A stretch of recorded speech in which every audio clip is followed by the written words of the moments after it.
Your Conestoga today. I'm your host, Mama Zawunker.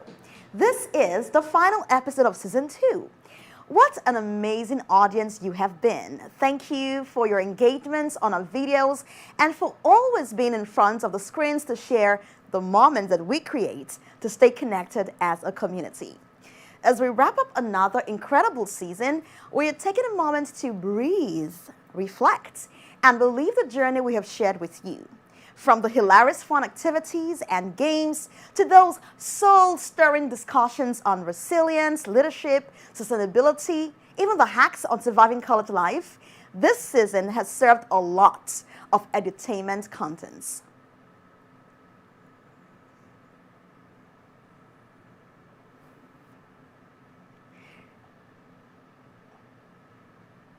And we know sustainability is everyone's job for sure, and so don't forget to keep practicing your sustainability hacks. We did have Black Month history some time ago at Conestoga, at your Conestoga today, and it was so much fun seeing our talents perform. Now, do you remember when we celebrated Valentine's special with heartfelt professional advice from a love coach on student love lives? Or that moment we explored winter wellness with real talk about sleeplessness and seasonal blues? What about those eye-popping insights from the Waterloo Regional Councillor, Colin James, where we discussed women leadership in politics, spotlighted some talents here at the college, and those surprise tips on sustainability shared by Director of Sustainability?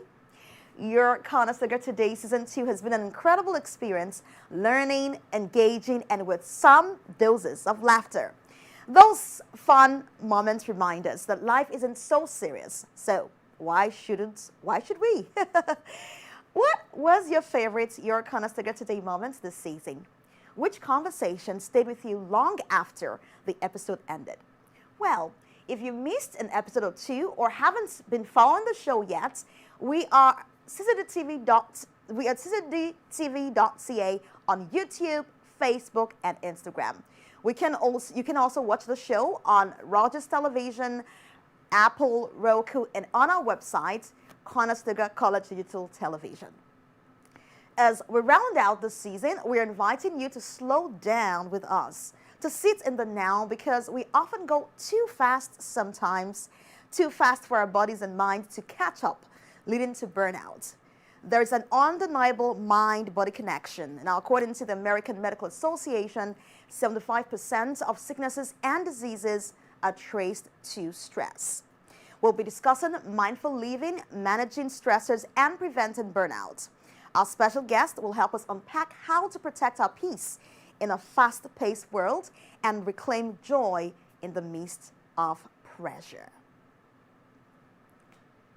How are you? This is a question we often are asked. How are you? It's a question posed countless times daily, often met with the reflexive reply, I am fine. This automatic exchange, while socially convenient, may inadvertently mask our true emotional state, hindering genuine self-awareness and connection. Our brains are wired to develop automatic responses for routine interactions, conserving cognitive energy for more demanding tasks. Over time, replying with, I am fine, becomes an ingrained habit, requiring little conscious thought. While efficient, it can lead to disconnection from our authentic feelings.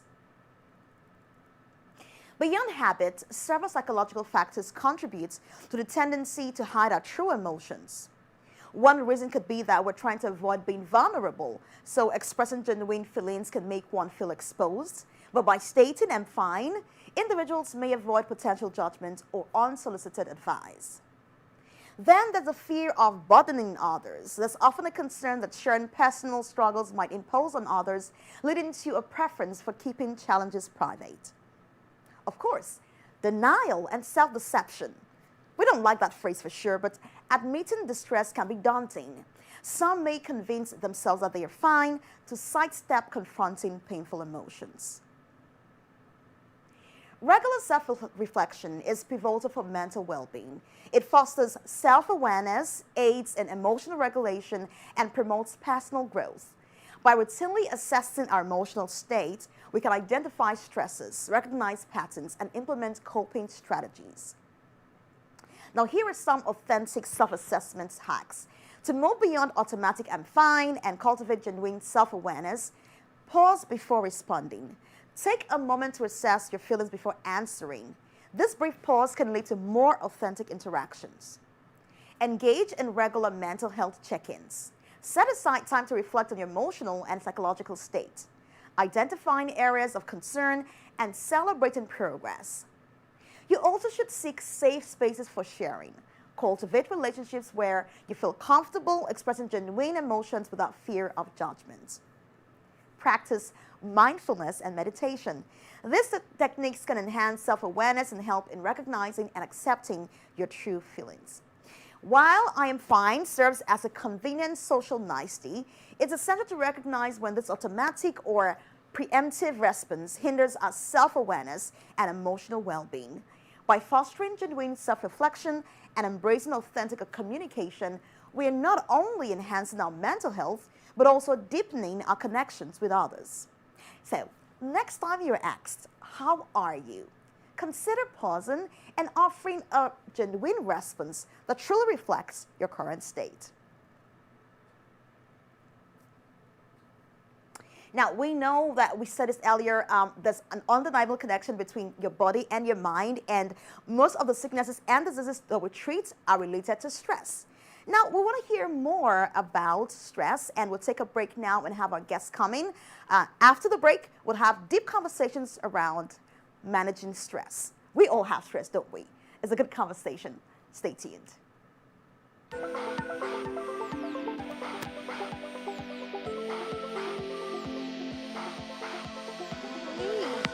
Welcome, Colin James, to the studio.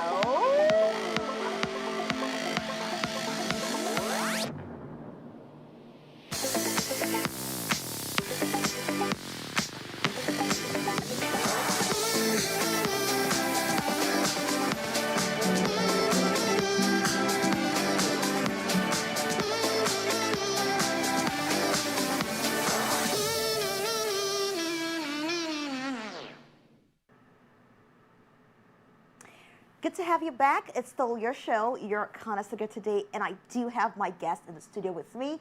I have Dan Young, who is a registered psychotherapist from Camino Wellbeing and Mental Health. How are you doing today, Dan? I'm doing great. It's exciting to be here. Great, and your smile is as bright as the sunshine out there. So today we're talking mindful living, managing stressors, and preventing burnout. Mm-hmm. Whether you're a professional, a mother, a father, a student, right, we all at some point in our life experience stress. And did I take out children? Children also experience stress as well. Of course. And that's why we want to understand what is stress, what causes stress, what are stresses, and all that. But just to start, April itself is a stress awareness month. And stress is something we all experience. We often underestimate its impact. You know, sometimes we don't even recognize we're being stressed. Now, research from the Canadian Mental Health Association shows that nearly 1 in 4 Canadians report high levels of daily stress. Mm-hmm. How would you help us debunk this and help us understand the nitty-gritties around stress and stresses? Of course, yeah.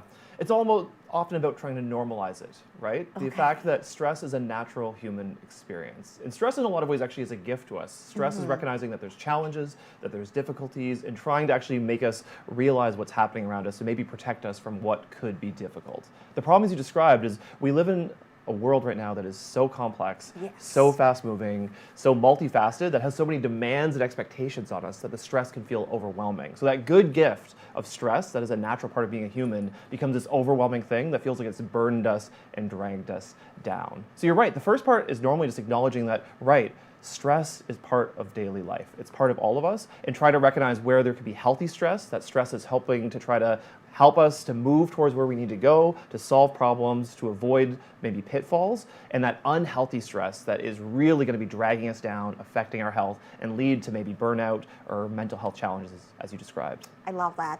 And that's a very good start. It's a very good way to answer that question. So now let's talk about the short-term stress that are not so bad and could be a motivating force for us to get the job done.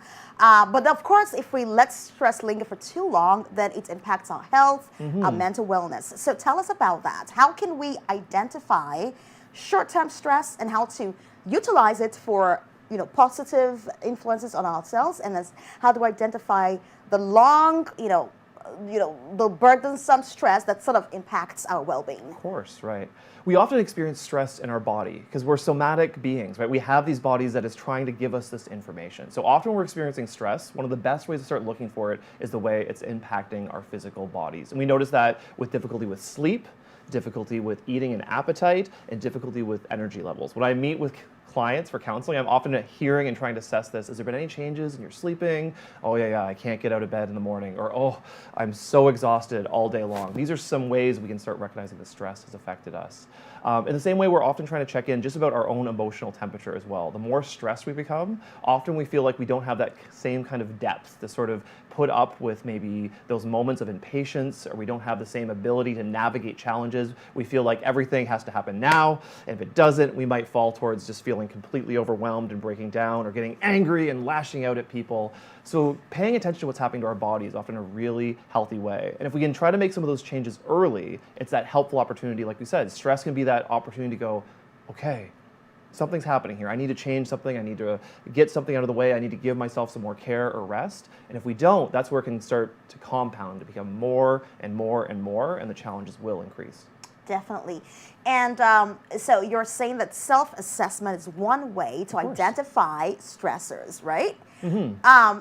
Do you have a personal story you would like to share with us? That's because people like to relate to stories. Like, tell us exactly at what points in your life did you experience stress that was so compounded and then it sort of impacted your mental well-being? Of course. And I experiencing stress right now. This is not something we talked about before, but this is right now. It's always happening around living with a busy life. Yes. For me, one of my big tells for me when I'm feeling very stressed is around sleep. I can notice it on both sides. I can both notice that when I'm feeling really stressed, I'm one of those people who want to go to bed and just relax and fall asleep, but I'll notice actually myself putting off sleep more and more and more, and then not getting enough sleep. And in my own life, actually, when I have had those moments of maybe getting overstressed or being stressed for too long and even getting to a point of burnout, it actually sort of flipped and went to the other side. It wasn't that I was getting less and less sleep. It became to a spot where my body was no longer even able to operate with the amount of sleep I was getting. And I had to take longer periods where I was feeling like I needed to sleep for a long, long time to try to recover, because my body had reached that point where it was no longer able to function, and I needed to give it the rest it needed. And again, that's where you talked about the normalizing, because often this can be spots where people hold feelings of guilt, maybe feelings of shame, of not trying to be a parent to other people. We all feel like we are supposed to be strong and get through these things. And when our body sort of starts raising its hand and going, whoa, whoa, whoa, whoa, whoa, we can't do this anymore. Slow down. You need to give your rest. If you can listen to it, it's helpful, but when you don't listen, that's where your body sometimes will be the one going, we're not going to give you a choice anymore. You're going to end up in a spot where either you're going to get sick, or you're going to burn out, or you're going to end up talking to someone like me, a counselor, who can maybe help you navigate through it. Yeah, and that's the point we're coming to right now, because you're a counselor. Mm-hmm. So statistics says about 60% of students now suffer from burnout, yes. which is I think the higher level of stress, right? Mm-hmm. And my imagination tells me it's because they have to be up early in the morning, attend classes. They have deadlines, tight deadlines, by the way. And then they also have to find some way to socialize and stay active on social media. I think that this dispensation demands a lot from us. Yes. First of all, as a people, we must admit that, first we had television and we thought we're going to have televisions to keep us engaged. And then we had TV wasn't enough. Let's have something that keeps us more engaged as a global community. And now we're all over the place communicating. Right. And so I know that there's that demand, on that space. But as a counselor, what would be your advice to students who are struggling right now with burnout? Yes, great question. In my role at Camino, I actually get to work with a lot of interns who are training to be counselors and moving up. So I actually interact with a lot of students. And I think one of the parts you're describing, I can see how there's a whole lot of different sort of areas that students have to look after. It's pretty unique. You have to look after school. Often you're trying to look after work. You're trying to look after family, friends. And it feels like there's just so many different areas that are pulling on you. And they all have their own needs and expectations. And it can be a juggling act trying to hold them all together. What can we do to help, particularly with students? One, I think there is always that good work of recognizing that we can't be 100% in every area all the time. There's great research to talk about how we only, okay, it doesn't take research to say that we only have limited amount of time and energy as humans, but Yes. there's really good research talking about how we as humans have to actually devote our time and energy to things that are important to us. And sometimes the hardest work we have to do as humans, but particularly as students, is learning when we need to say no to things. There could be things that are really important to us and go, I would love to do this. I think it's really important that I do that. But that's going to take away from something that maybe is the most important, right? If my most important focus right now is finishing this project, if my most important moment right now is looking after my family or friends, if my most important project right now is maybe accomplishing this thing for work, knowing when we can devote our time and energy to those things is helpful, and then maybe setting some of those healthy boundaries to go, I don't have the time and capacity to do those things, so I need to either let people know early that I can't do them, I can ask for help, I can try to find another way to accomplish them. And that sort of builds in, often people assume the answer to this is, well, I just need to build in some self-care time. And of course, I love talking about self-care. Self-care is so important when we're talking about looking after stress, trying to manage burnout. But I feel like often when I'm talking to people, self-care becomes this other thing that's thrown on top. It's not actually a gift we give, and it's sort of like you already feel like you have 110 things to do, and now we're saying, now just throw self-care on top of it, and it will make your life better. So we don't want to actually burden ourselves more. Often that first step is recognizing we probably need to say no to some things. We need to create some boundaries for our time. And we're going to talk a little bit about how we can maybe do this through some mindfulness techniques. And then once we're able to do that, we can actually try to be living into the things that are important to us so we can find that feeling of centered and peace. That's great. And speaking of mindfulness, people often think that mindfulness is all about yoga and meditation. And maybe, I don't know, you're the professional here, maybe it's just the niece. But then, when we talk about mindfulness, personally, I believe it's actually how we live our lives moment to moment, how well we are per time, and I would let you answer that question. So what exactly is mindfulness? Yeah. Mindfulness is definitely a really important and growing conversation when it comes to mental health right now. And again, people have probably run into it in different areas and can define it in different ways. When I talk about mindfulness, I'm normally trying to actually think about and describe it how in a lot of our time we spend with our mind time traveling in some way. Our mind is actually not in the present. It's either moving off to the future, right? We're worrying about what's coming tomorrow. We're worrying about that next assignment. We're worrying about that thing there. Or maybe we're time traveling to the past. We're moving back to, oh, I can't believe I had that conversation with that person. I can't believe that happened. I'm so sad about that. And that's taxing on our mind. It takes a lot. Yeah, people will describe their mind spiraling and they can't shut it down. So mindfulness is really just any set of skills we're using to try to take our mind and not go to the future and not go to the past, but actually just have our mind be in the moment with us. And it's a gift, because the reason the research shows that it's effective is that when our mind is in the present, we can normally face whatever's happening right around us. It's the way that our mind is trying to sometimes move in these different directions and building these problems that we actually can't face. So the more time we can actually train our mind maybe to take that break, to take that breath, and come back to actually what's happening presently around us, it helps to both center us as humans in our body, and it also helps us to maybe recognize, okay, what am I actually facing right now? What is in my control, and how do I actually use what I have to face the challenges I'm maybe facing in this moment? Center your mind. Center your mind. Which again, as you talk about, we spend a lot of time, and I'm really passionate about this as someone who's in this field, of we can tell people that, well, just do mindfulness, just be in the moment. But those are helpful words. I think people understand what they mean, but it can be a really challenging skill to learn. And trying to actually find some tips, some techniques to be able to do this in practical ways is a helpful way, as opposed to just telling yourself, just be in the moment. There's some tricks we know and use to help people come back to them. And I'm coming to that right now, because again, I did a bit of research, right, before bringing you on here. So some researchers have also found that you can reduce anxiety and depression related to mental health by 58% if you're able to utilize mindful-based interventions. What is the science behind getting yourself to calm down and centering your mind in the moment so that you can actually deal with both the past and the future? Yeah, you just asked about some of the research. I think that, and again, the research tries to figure out these things. It's really interesting. I think for me, a big part of it is trying to regain a feeling of control. Again, often, as we've already talked about, there's so many demands that's put on us, so many stress that we experience, and often there are things that really do feel like they're outside of our control. And there's been really good research actually post-COVID to talk about how one of the main challenges is with social media or anything with our technology, which could be a gift. They're useful tools, but often they're bringing all of these issues, all of these problems, all of these stress that are happening all across the world. And we don't actually have a lot of control over them. And it's really challenging as our mind, as humans, to go, these things are happening somewhere, and I can't control it. So mindfulness is a way of going, what is actually here? What is in my control? So with this, some of the ways we'll talk about we can actually start practicing these things are tips and techniques related to grounding. And the idea behind grounding is really trying to move back into our body. That sometimes we can spend a lot of our time and energy in our mind, that we're just this floating mind where these thoughts, where these anxious thoughts moving around. And any techniques we can use that sort of bring us back to our physical body help us to actually feel this sense of calm in one sense. Okay, I'm here, I'm centered, I'm a person. And it also helps us to regain that feeling of control. If I'm here as a person, what can I actually meaningfully do right now in this moment to help myself, to help my friends, to help my family?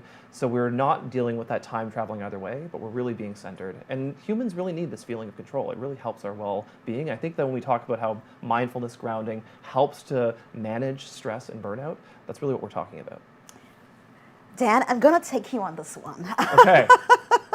This is such an interesting conversation. I would like to experience what grounding means. Sure. And I'll tell you, my mind travels very fast. It travels far. Okay, that could be a gift and a challenge. Oh my God. So help me bring my mind to the present, to the moment. Even though I'm thinking with you right now, I know my mind is doing 1,000 things already. So what is grounding, and how can we really practicalize grounding? Of course, of course. So when I work with clients on this, again, there's so many different ways to engage with grounding, but one of the most common ones we start with, and that a lot of people will probably run into if they've done anything related to mental health, is a 5, 4, 3, 2, 1 grounding exercise. 5, 4, 3, 2, 1. Okay. And we'll talk you through this. The idea behind the 5, 4, 3, 2, 1 grounding exercise is that, as I talked about, our minds can be all over the place, and we need to bring ourselves back to our physical body. And one of the ways this works is actually our mind is always fascinated by all the things coming into our 5 senses. Our mind, there's so much data coming in. In one sense, our mind is really interested in all of the sensory data we have. But there's too much. So our mind normally is doing a trick where it says, okay, I see that. I can hear that noise. I can smell that. Maybe I feel that. But I've got enough of that. I know it's there. I'm going to actually put down a gate and just ignore that for a while. And in grounding, we're actually going in the other direction. Because our minds are all over the place, we're trying to invite our mind to open up those gates and say, okay, let's pay attention very intentionally to what's happening with our 5 senses, and that'll bring us to this feeling, hopefully, of grounded, of mindfulness. So the 5, 4, 3, 2, 1 is we're going to do this in an intentional way through just noticing 5 things we can see around us, and then we're going to do 4 things we can notice with our body, not reaching out and touching things, but just against our skin. 3 things we can hear, 2 things we can smell, and 1 thing possibly that we can taste. And I'll lead us through this. Okay. You're looking nervous. It's okay. Yeah, because we'll do this together. There's 2 things we introduce this as well that I always remind people. Number 1, the focus is to go nice and slow. We're going to try to slow this down. When I say we're going to try to notice 5 things we can see, people are sometimes tempted to go table, plant, chair, and just fly through the things. So we're going to try to slow this down a little bit because we're going to try to notice the thing. When we notice the sensation, we're not just going to move to the next thing. We're going to really look at it and just sort of pay attention to it, be aware of it. That's the one part. The second reminder is we're going to try our best to do this from a sense of non-judgment. And this is because our minds can be very fast. Often when we notice something, we go, oh, that's good, or that's bad, or I like that, or I don't like that, which is sort of actually moving back into our mind and trying to engage that part. We're just going to try to notice something and pay attention to it. We're not practicing this part today, but some grounding exercises are really just about being present to something and just trying to notice every last detail about it. Wow. So let's practice this. Are you ready to practice this with me? I am Okay. ready. So I will walk you through it. You don't have to remember all of them. And you can be our example. So it's when you do this yourself, you can keep these kind of reflections internal, but maybe it's helpful because we're doing this together if you could just say out loud what you're noticing, and we'll talk our way through, and we'll see what it's like by the end. So let's start just by taking a deep breath together. We breathe in, and we breathe out. And I just invite you to look around the room we're in and just tell me 5 things you can notice. The slender plant. Beautiful. The lower part is drying out. Perhaps it needs some watering. I also notice Camino Wellbeing Mental Health on the digital screen. Of course, my manager and producer, and the cameras in the room. That's 4. How about one more thing? The throw pillow supporting my back. Okay, you're getting ahead of us, and that's okay. Because the next one, normally I would invite people to take a breath. And we just breathe out gently. And then we're going to try to notice 4 things that we can feel. And again, we're not going to be reaching out and touching things, but what is happening against our skin right now? What can you notice just happening with your body? I think I'm breathing a little faster. Okay. I can feel my mic to my chest. Yep, that's a good one. And the soft, I feel some sort of energy between my leg and my shoes. Okay. Yeah. Feet are often a good one. We actually have as many nerve endings in our feet as we do in our hands, but we don't always pay attention to what's happening with our feet. So a lot of grounding is about trying to notice what's happening in our feet. Can I notice all my toes and my shoes right now? Wow. Very good. So we take another breath in, and another breath out. And what are 3 things we can maybe hear right now in the studio? Oh, I can hear the fan up on the roof, Yeah. just above my head. I can hear the silent sounds of the cameras. And maybe I'm not quite sure, but I can hear some wheezing sound, and I presume it's from outside. And this is, again, you're doing a perfect job of explaining this, right? How it's these sounds, these sensations, these sights have been around us the whole time as we've been doing this exercise, but you're not actually aware of them at first. And grounding, as we're doing this exercise, is the process of becoming aware of them, of feeling more in our body. And if we finish through, we would do something you could smell and something you could taste. But how was this to at least try out grounding? To be honest, it brought me back, prior to now, even though I was speaking with you, I know my mind was everywhere. My mind was on the teleprompter, it was on you, it was everywhere. But now I feel more in the moment, more present. And in fact, I just felt the chair, the heat from the chair. Honestly, I didn't notice that until now. So much of this is about noticing things that have been there all the way along. And I'm a big believer when I do my own counseling with clients is to be really practical about these things as well. So this is one activity, right? Doing the 5, 4, 3, 2, 1. And a lot of people do that first and maybe practice with it.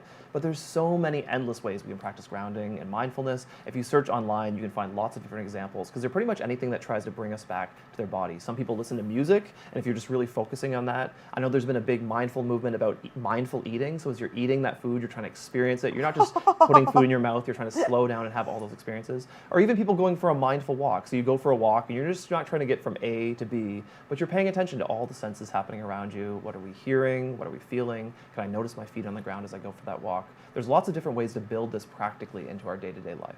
And it's such a beautiful thing to know that this is also the reason why we say enjoy the process and not the progress. Yes. Because we often want to see I am moving, but even between moving from point A to B, something is happening. Take that in. Yes. And enjoy the experience. Yes, of course. I have learned something new today, Dan, and many thanks to you because I will tell you I'm very fast-paced in my mind, and maybe that's the reason why I talk very fast too. Yes. But now I think it's important to slow down. Take a moment, breathe, and enjoy the gifts around you. Yeah. Such a beautiful thing to do.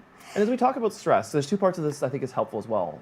One part, it's really helpful because we talk about how we can intentionally do these things that might help us to feel less stressed. So again, I think they're all gifts we can do. The second part is we begin to practice and learn these skills. We notice that it sort of is a reduction of stress in general in our life. We don't have to do this all day long to feel the effects. If we are able to practice some of these skills in ways that feel, powerful to us and maybe fit into our own normal life, we'll still feel the effect of maybe lower stress across our Yeah, in lives. fact, you just preempted me. I was going to ask you about people who are very busy, and not because, when I mean busy, people who are genuinely busy because Yes.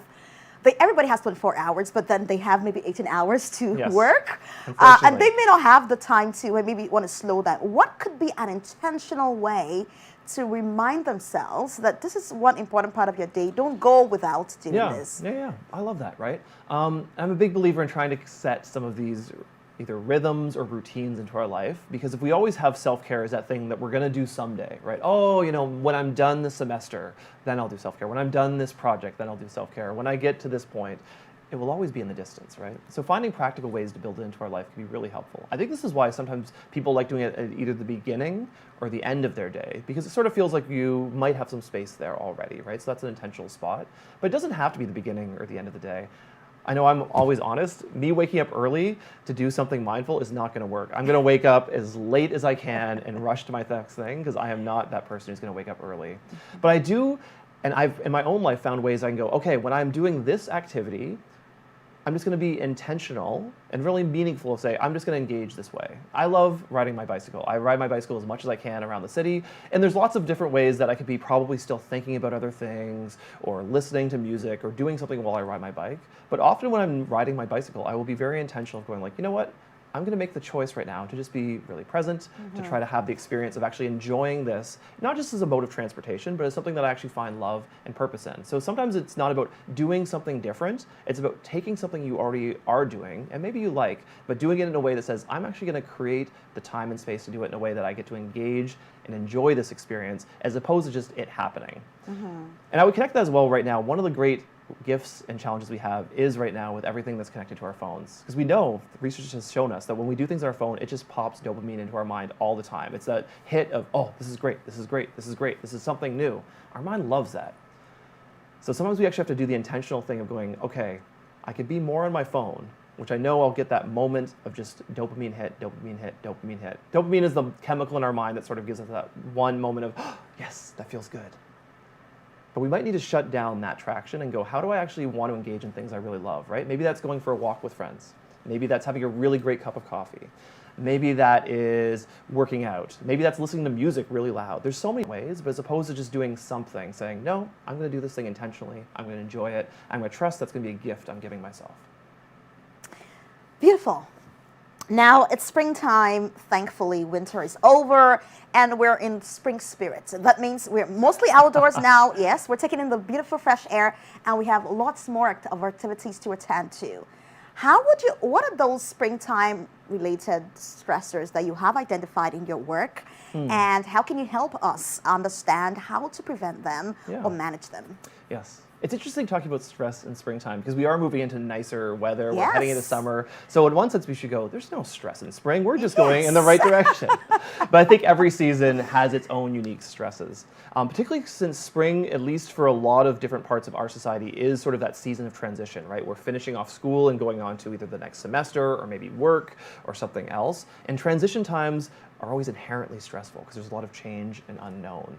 I think there's also people have a lot of stress and expectation. I see this sometimes with clients as well, moving into spring. Of winter could be the time where we feel like we're able to kind of just like maybe be at home, slow down, be spending more time just hibernating in a sense. And some people really enjoy that. And then spring and summer can have that expectation that we're supposed to be going out, we're supposed to be doing these things.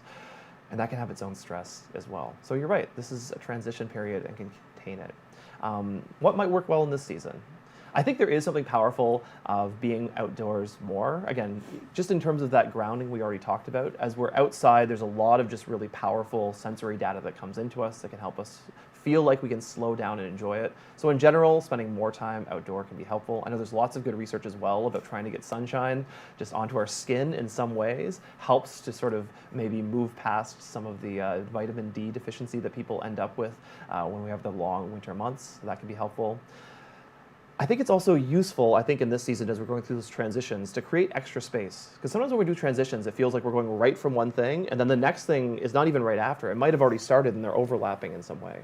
And if we can gift ourselves, and it can be a challenge to say, okay, I'm going to actually recognize that I need to create some space, some margins between these things. And that's that boundary setting, going, yes, I can maybe do more, I can maybe do more, I can maybe do more. But maybe I need to actually be disciplined. And it's almost harder to say, no, thank you. I'm going to actually give myself some space, because having some extra space for this transition is actually just being kind to me, recognizing that we make those transitions, it'll be a little harder to learn these new things, a little harder to do a different routine, so we need to give ourselves some extra space. I'm thinking, we talked about riding my bicycle. I was actually going to, as the weather has improved, I've been getting back on my bicycle, and I ran into the problem of going, my bike's in the shed, I'm just going to go out, I'm going to be riding, it'll be great. But the first time you take your bike out, you need to do some work. You need to make sure it's all set up well. And I did not give myself the time. So the first day I had to go somewhere, I was feeling so stressed because I was trying to get my bicycle out. I was trying to get everything set up. I was trying to get all my supplies ready. And it left me feeling overwhelmed and stressed. And if I'd given myself that time of going, okay, I want to do this. This is going to be a good thing. But I need to make sure I give myself that time. Probably would have helped to lower the stress a little bit probably would have helped me to feel less overwhelmed in that moment. Of course. So planning is a big part. Planning is always a big of part. this. Okay. Now, can you? I mean, you already spoke about grounding, and that was a great experience. I mean, thank you again. I really feel better, much better right now. What can we offer to someone who is really stressed out and needs an immediate, right now therapy? And I can give you an example. Okay. Someone is about to walk up stage to speak to over 5,000 people. That on its own could be stressful if you're not master of the mic. And so you want to be able to get yourself up to the point where you feel like, I can handle this. So what can he or she do in the immediate to get... Okay. Well, let's answer this question two ways. Number one, we recognize that mental health is not one of those things that we can just solve with the one quick fix, that one thing that happens. True. And this is actually why I'm often really excited to be talking about these things in our community, because we recognize that counseling is not a quick fix, right? We talk about if people need and are recognizing that they're getting close to burnout, or maybe they're already feeling like they're in burnout and being overwhelmed with stress, counseling can be an amazing way to be working at this. But counseling is sort of that longer investment. Counseling is not that one, it's not that immediate surgery where we have the problem solved. It is sort of feels like physiotherapy, where we need to slowly work and grow and get better. So counseling is an amazing way. If you are talking about people feeling stressed and overwhelmed, counseling is an amazing gift. I love that at Camino Wellbeing, we have amazing counseling programs that are available that people can come and access and get support. But you're right, sometimes people do run into those moments where going, that is that stressful thing coming up. I'm having to speak to a crowd of people, and I don't like that. I'm heading into an exam soon, and I'm not excited about this exam. Or so many different things, right? Sports anxiety is a big one that comes up for a lot of people as well. There's a whole area around helping people to learn to do this. So one of the best ways in those moments is often about trying to actually slow ourselves down. Again, it would be related to grounding, but maybe taking a deep breath. And again, when we talk about taking a deep breath, we're trying to not breathe up in our chest. Often when we're telling people take a deep breath, we go, take a deep breath, and we go,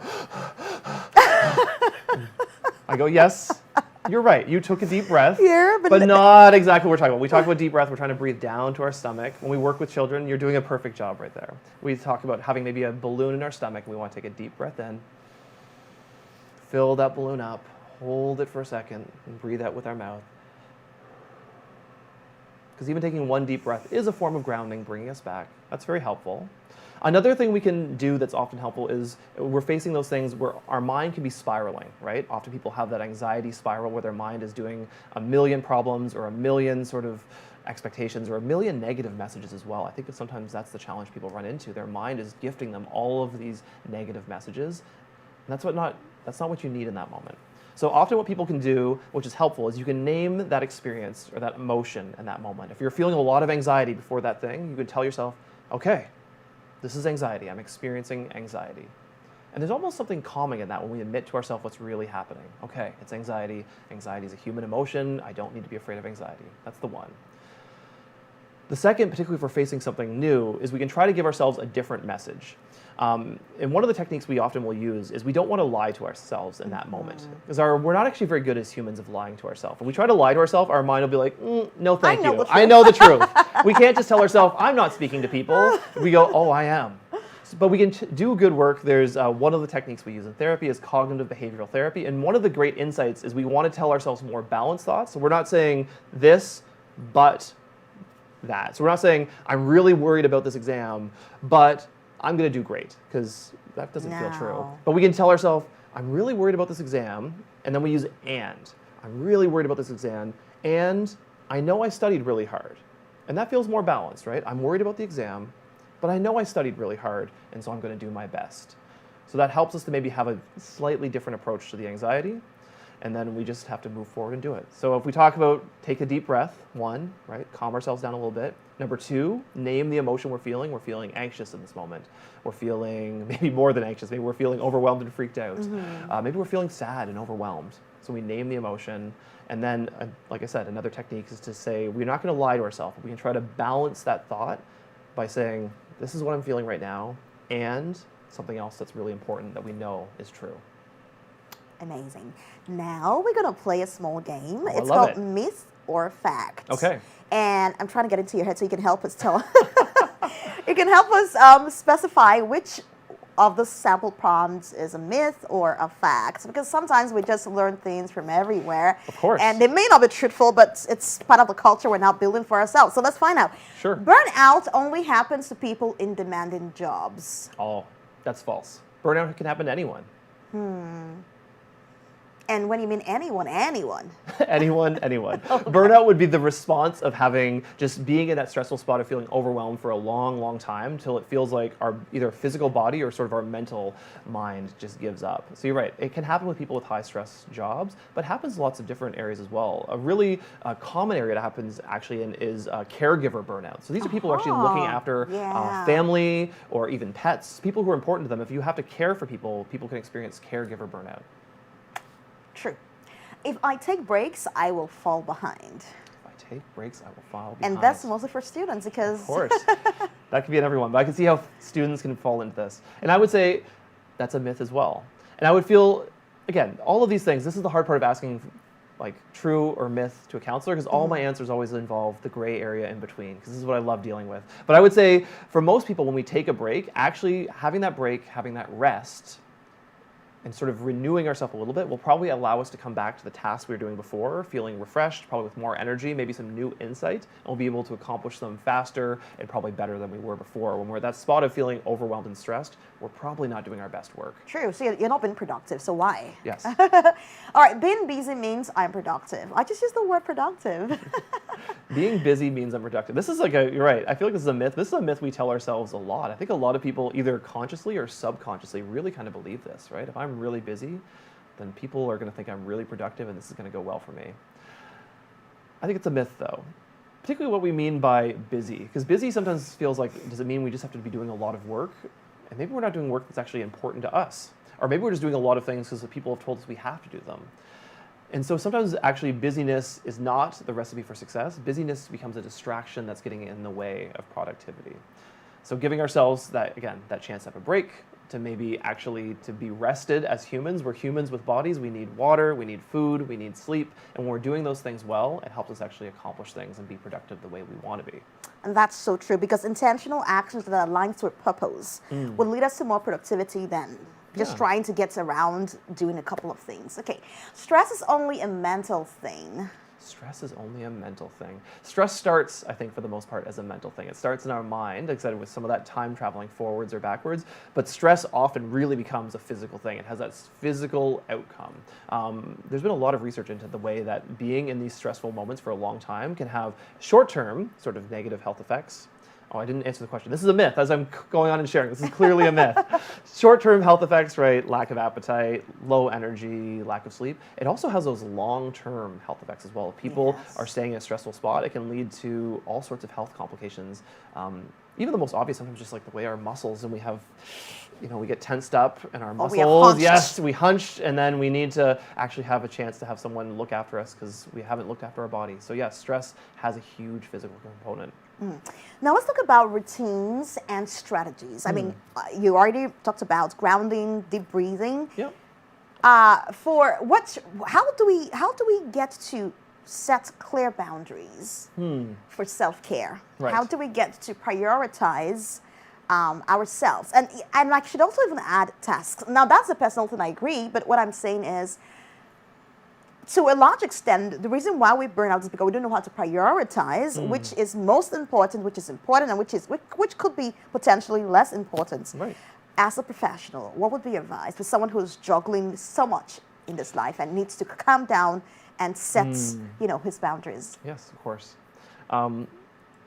I think often when I have these questions clients will come and ask this very question to me. And again, there's part of me that wants to start being practical and answering, we can use an online apps which helps with these things. We can talk to friends, all good advice.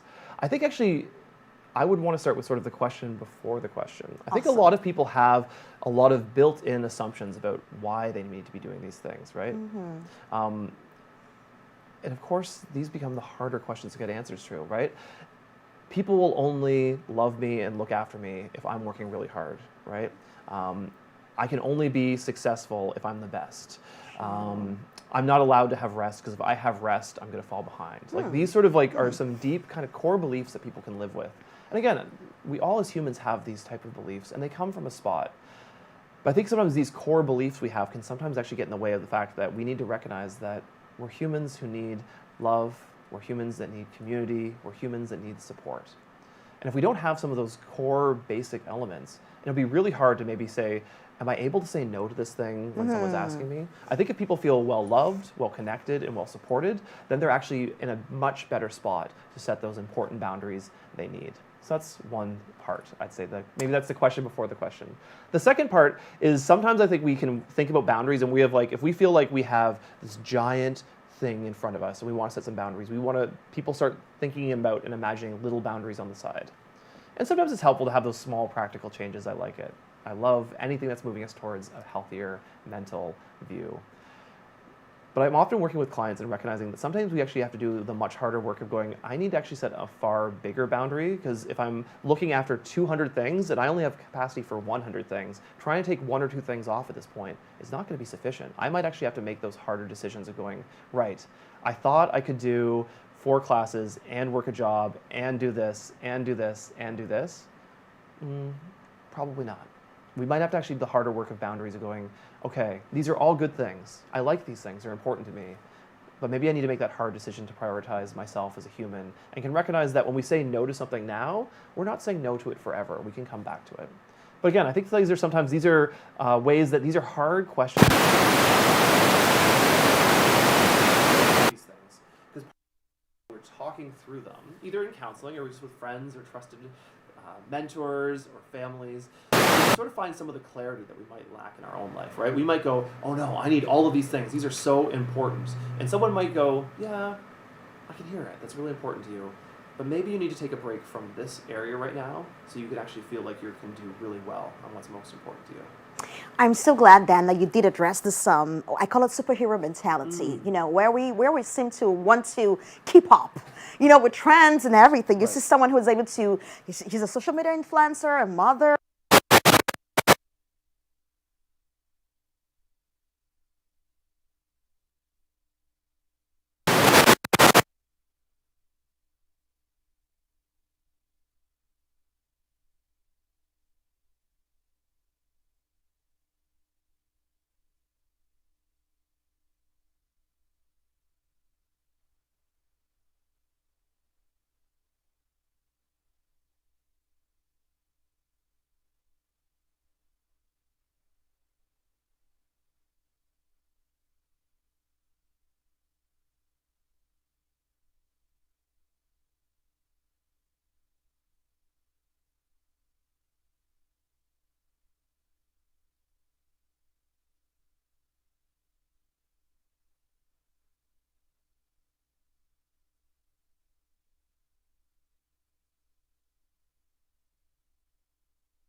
Please join me. Welcome, Paul and James, to the studio.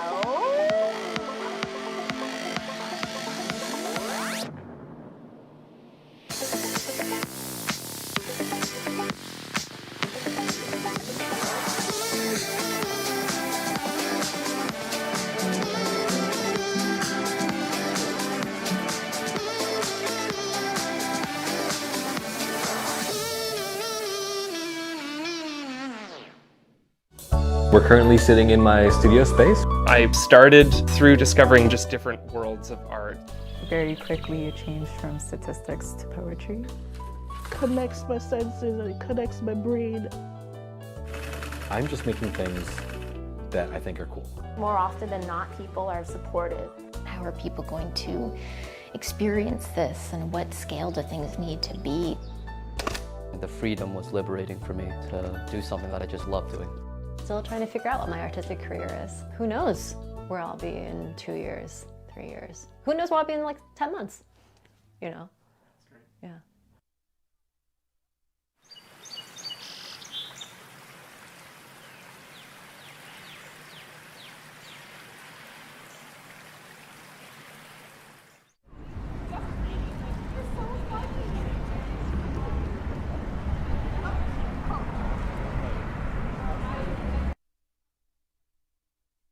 And I was speaking with Dan Elliott. Dan Young is a registered psychotherapist with Camino Wellbeing and Health. Good to have you in the studio, Dan. Thank you again. And he's been spewing good strategies and tips and hacks for maintaining mental wellness and, of course, managing burnout. So, Dan, we did speak about superhero mentality and Right. how the people want to, sort of walk through people's expectations of them, and they want to be everywhere, do everything.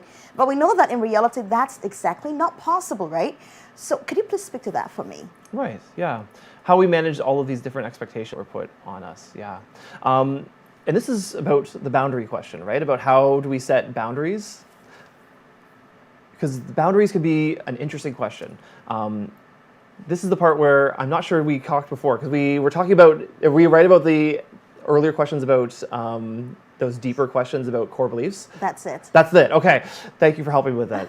So again, if we're talking about that superhero mentality, about feeling like we need to be looking after so many things and how we try to manage all of them, it naturally comes that question of boundaries. And boundaries is just an intentional way of saying yes or no to things.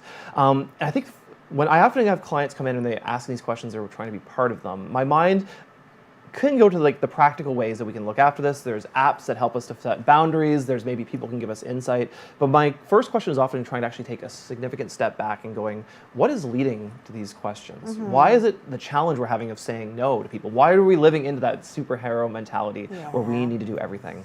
And often they're coming up from some significant core beliefs people have. People can have this belief that I'm only able to be loved and accepted if I am working hard all the time, right? People only love me if I'm working really hard. Or maybe people have some core beliefs, these deep sort of felt assumptions about if I am not working hard all the time, then I'm going to fail, and failure is the worst thing. Or other just deep beliefs about having to be on top, having to work so hard.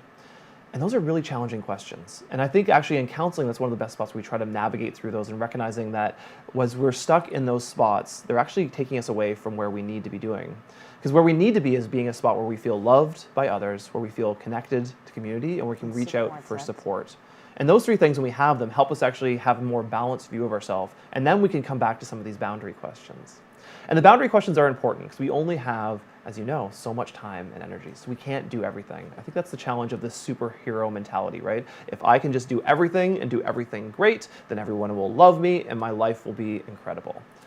But it's not true. And we're setting ourselves up for failure is the worst part.